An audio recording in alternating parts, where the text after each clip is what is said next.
They called you an old soul. So thoughtful for your age. Such a grown-up little person.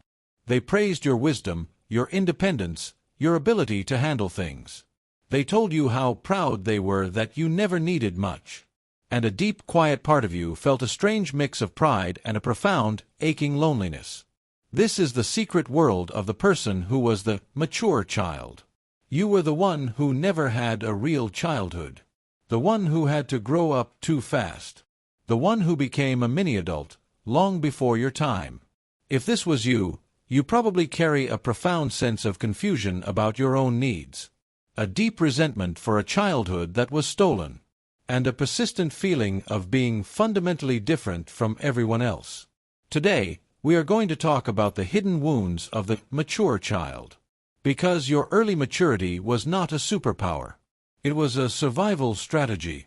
And to understand it, we must first recognize that your emotional maturity was often a symptom of something missing in your environment.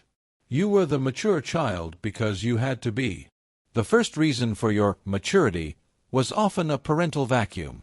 Perhaps a parent was ill, or emotionally absent, or struggling with their own mental health or addiction. And in that vacuum, you, the child, instinctively stepped in to fill the gap. You became the caretaker, the mediator, the emotional support for the adults around you. You learned to put their needs before your own, to suppress your own feelings, to anticipate problems, to maintain peace. Your maturity was an adaptation to an unstable environment. It was a desperate attempt to create safety and stability for yourself and your family. You became mature, not because you were inherently a little adult, but because you were afraid of what would happen if you remained a child. The second reason was often the legacy of scarcity. This could be financial scarcity, where you understood the unspoken stress of money, and you took on the burden of not asking for things, of not being an extra cost. Or it could be emotional scarcity, where there wasn't enough emotional bandwidth for your own childhood needs. You learned that showing vulnerability, expressing big emotions, or simply being a child was a luxury your family could not afford. So you closed down that part of yourself. You became independent, self-sufficient, and mature, because to remain needy felt dangerous and burdensome. You became the child who was no trouble at all. The third reason was sometimes the weight of unspoken expectations. You may have been the oldest child, or the child with a particular talent, or the child burdened with the family's unspoken hopes and dreams. You were told, implicitly or explicitly, that you were destined for great things. This created immense pressure to perform, to achieve, to not disappoint. And this pressure often forced you to bypass your own developmental stages. You skipped over play, self-exploration, and emotional experimentation. Because you were always striving for the next achievement, the next step towards fulfilling that destiny. You became mature because childhood felt like a distraction from your purpose. So what are the hidden costs of this stolen childhood? The first cost is a deeply ingrained sense of responsibility. You feel responsible for everyone and everything.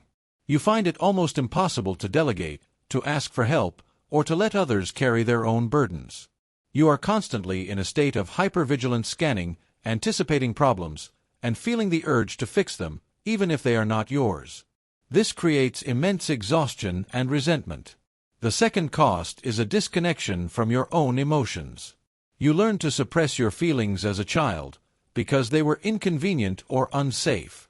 Now, as an adult, you might struggle to identify what you actually feel. You might intellectualize your emotions, analyze them, but rarely truly experience them. You might feel a profound emptiness, a flatlining, because the vibrant spectrum of human emotion was shut down early. You learn to be logical, rational, and mature, but at the cost of your own inner world. The third cost is a pervasive difficulty with play and joy. You never truly learned how to just be. How to relax. How to be silly. How to pursue joy for its own sake, without a goal or a purpose. Play feels frivolous, unproductive, even selfish.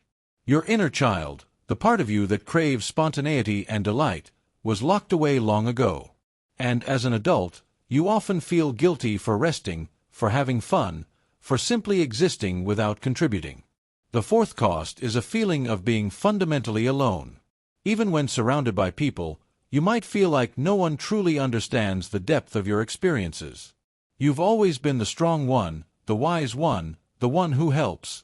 It's difficult to be vulnerable, to show weakness, to admit you need support. Because that would mean letting go of the identity you built to survive. And who would you be then? Who would see you, the real you, who still carries the unacknowledged pain of that mature child? So how do we begin to heal the wounds of the mature child? The journey is not about going back to childhood, but about bringing compassion to the child within you. The first step is to grieve the stolen childhood. Give yourself radical permission to mourn what you lost. Allow yourself to feel the sadness, the anger, the resentment for the experiences you never had. Write letters to your younger self. Acknowledge their sacrifice. You are giving voice to the silent pain that you carried alone for so long. The second step is to reclaim your inner child. What did that child never get to do? What did they crave? Was it play? Silly games? Expressing big emotions without fear? Start small. Buy yourself that toy you always wanted. Watch a cartoon. Dance for no reason. Allow yourself moments of pure, unadulterated, unproductive joy. You are giving your inner child the permission to finally come out and play. The third step is to learn to be the receiver.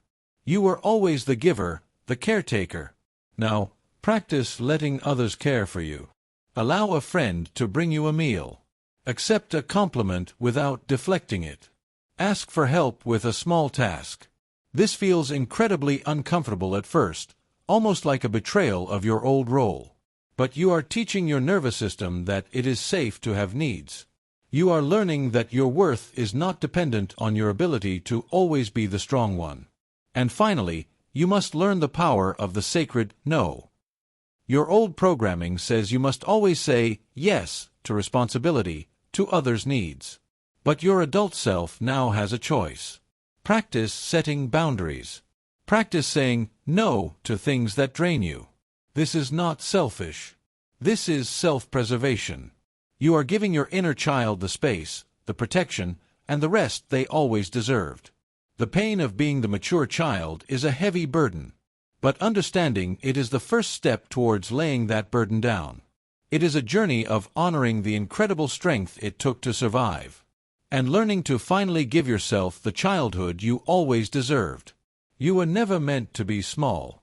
You were just meant to be a child. It is time to be both. If this video was helpful for you, please show your support by clicking the like button.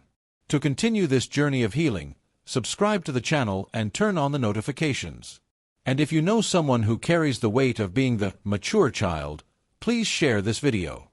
It might give them the permission they need to finally be seen, and to finally, truly, rest. Thank you for watching. It is safe to be a child, even now.